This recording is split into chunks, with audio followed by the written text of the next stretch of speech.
Hello, everybody. Welcome to my studio. Right. Mm. We all know what's been going on. Okay. Again, obviously, if anything happens in Great Britain, that means, in my opinion, that means it's going to roll out in Africa as well. So whatever's going to happen in Great Britain, it's going to happen in Africa as well. So, guys, get ready. So, I was watching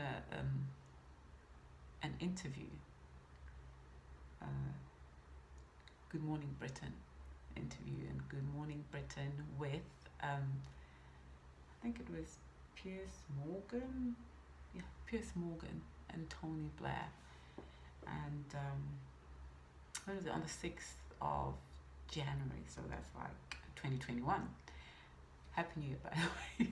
But I'm going to show you a clip about the new liberty. Well, I'll just, he talks about that everybody has to take the vaccine, and this will be the new way for you to access a lot of things. You will have to take the vaccine. So what I'm trying to say is that whatever's happening, it's happening in the United Kingdom, will happen all over the world. And he says that most countries will not allow you. I think we're all aware about that.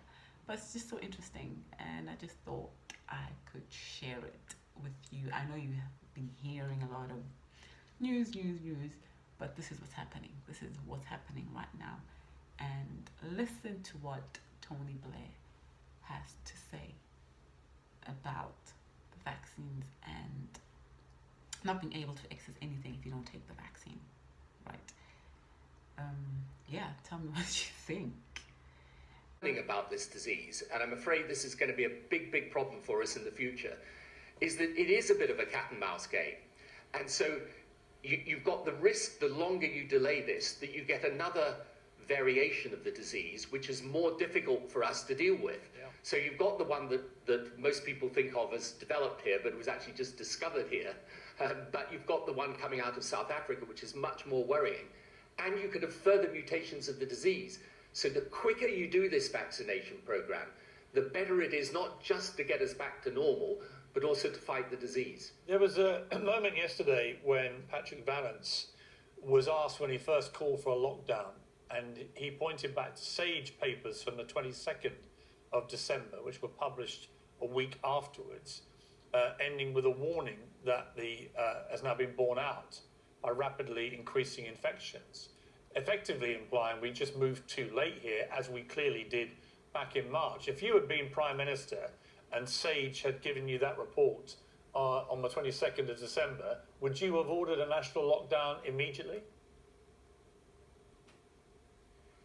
Well, it's difficult, to put yourself in the position. I hope I would have taken account of the advice that they'd given.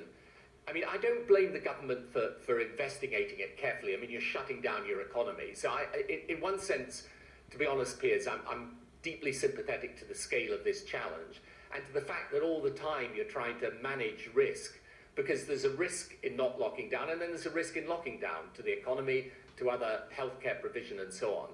But I think when you look back on it, and it's easy to do this in hindsight, but when you look back on it, no, we were too slow to lock down.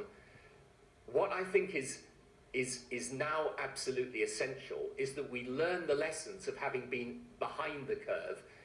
We have the opportunity on vaccination now to get ahead of the curve. We should be the best country in the world on vaccination. I mean, look, to be fair again to what the government's trying to do, we're, I think, the third biggest vaccinator in the world right now. But the point is, with this AstraZeneca vaccine, which I think will become the global workhorse vaccine, we should be able to be number one. Yeah. And I think if we really position ourselves differently, we can be. How important is the military in this? I know that you've discussed with me before that one of your regrets with public health crisis you had to face was not bringing in the military earlier and bigger. Would you be using them a lot more now? Yeah, for sure. The thing about the military is, what you learn in government, and it's, you kind of think you're the most powerful person in the country because you're Prime Minister, and you think, if I give an instruction to the system, something happens. And what you learn over time in government is not necessarily. Often nothing happens. When you ask the military and they give an instruction, it happens. Yeah. And that's the difference. And so you accelerate your ability to deal with practical problems because they're used to a command and control structure. So someone says, go and deliver, X thousand vaccinations, and the next day they're delivering it. I mean, that's the difference. Will you have the vaccine yourself? Yeah, of course. Look, if you told me I could go and get the vaccine now if I went and queued for 3 hours to get it, I would do it in a heartbeat. Well, yes, of course. Exactly, and we've had somebody who said it's going to become, by the way, So I was just going to say, Tony Blair, someone who said their elderly mum would go out at 3 o'clock in the morning to get it. I mean, I think this is the thing, isn't it?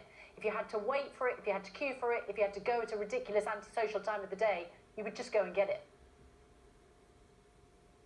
Absolutely, 100%. Because, by the way, the other thing that's going to happen, and there are two things in addition we've got to prepare for. One is, I don't think we have the proper data systems yet, and we've got to get them. We need to know every single piece of information as this vaccination program proceeds, because it will tell us an immense amount about what's working and what's not working. But the second thing is that I think you will get to the stage where it's going to be very hard for people to do a lot of normal life unless they can prove their vaccination status. Yeah. I think you'll find a situation where countries say to you, you're not coming in here unless we see whether you've either been vaccinated, you've had the disease and have got antibodies, or you've had a recent high-quality test.